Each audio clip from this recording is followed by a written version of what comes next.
मध्य प्रदेश में गणपति प्रतिमा शोभा यात्रा पर पथराव हुआ है। हिंदुओं का आरोप है कि जिहादियों ने यह पथराव किया है। हिंदू संगठनों की पत्थरबाजों पर सख्त कार्रवाई की मांग को लेकर अब हिंदू जो संगठन हैं वो सड़कों पर उतरे हैं। पुलिस ने आंसू गैस के इस दौरान गोले छोड़े, लाठीचार्ज की है। पुलिस पर कानून व्यवस्था को लेकर सवाल खड़े किए जा रहे हैं। खबर को विस्तार देंगे, सहयोगी रामस्वरूप मेरे साथ जुड़ गए हैं। जरा बताइए रामस्वरूप कि किस तरह से इस पूरे मामले पर अब तक कार्रवाई चल रही है, क्या पता चल पाया, कौन लोग थे जिन्होंने पत्थरबाजी की है?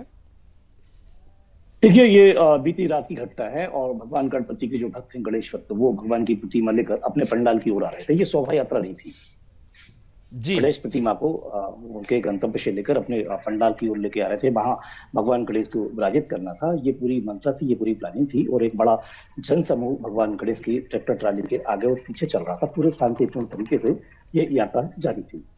इस दौरान एक अंधेरे का फायदा उठाकर कुछ पथराव किया जाता है और वो पथराव की जो आशंका है वो हिंदू संगठनों के द्वारा हिंदू उत्सव समिति के अध्यक्ष और जो दूसरे लोग हैं उनने पहले ही जब थाने में और एसपी स्तर पर जब शांति समिति की बैठक होती है उस बैठक में ये प्रस्ताव रखा था कि कहीं ना कहीं जिले में इस तरह की कोई अप्रिय स्थिति जिहादी तत्वों के द्वारा बन सकती है, ऐसी आशंका जाहिर की थी।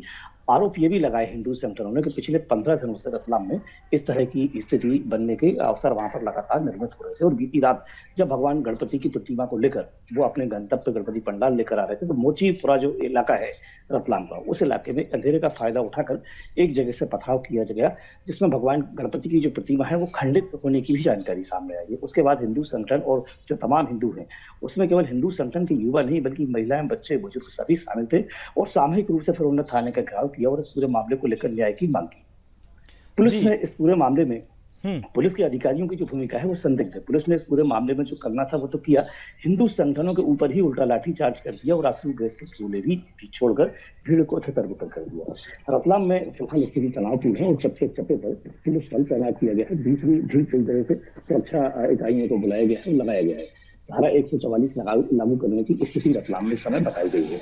पुलिस अधिकारी इस पूरे मामले को लीपापोती करते हुए नजर आ रहे थे। रतलाम के कुछ पुलिस अधिकारियों के ऊपर आरोप ये भी लगे हैं कि 10,000 रुपए लेकर एक बार आरोपी बदला गया था। ये उसी इलाके का, उसी थाना क्षेत्र का ये मामला है। तो पुलिस की जो भूमिका है इस पूरे मामले में संदिग्ध बताई जा रही है। रामस्वरूप जी, एक चीज और बताइए कि जो इस पूरी यात्रा में चश्मदीद लोग थे उन्होंने कुछ अब तक ये बताया है कि कुछ पहचान हो पाई हो, जो लोग जहां से पत्थरबाजी हो रही थी उनको पहचान पाए हों? चश्मदीदों की कुछ बयान अभी तक सामने आए क्या? कुछ देर मेरी वहाँ जिला पुलिस अधीक्षक से बात हुई है, कलेक्टर से बात हुई है। वो इस पूरे मामले के तार कहीं और दूसरी जगह से तो नहीं जुड़े हैं, क्योंकि मध्य प्रदेश के अलग अलग इलाकों में इससे पहले भी पथराव की घटनाएं हिंदुओं के ऊपर, हिंदू संगठनों के ऊपर हुई है। तो कहीं ना कहीं उनके तार वहां जुड़े हो सकते हैं। शहजाद अली को पिछले दिनों छतरपुर से गिरफ्तार किया गया, वहां पुलिस के ऊपर पथराव किया गया था। और भी Simi Islamic movement of India, एक सिमी जो आतंकवादियों का संगठन है, उससे जुड़े हुए उसके गुर्गे तो कहीं ये नहीं थे। पुलिस कई सारे चीजों पर छानबीन कर रही है। जो जांच एजेंसियां हैं उनकी सभी मामलों पर, सभी पहलुओं पर नजर है। सीसीटीवी कैमरे जो है वहां कितने थे या नहीं थे, पुलिस इस बात की तलाश कर रही है। प्राथमिकी जो फुटेजेस सामने आए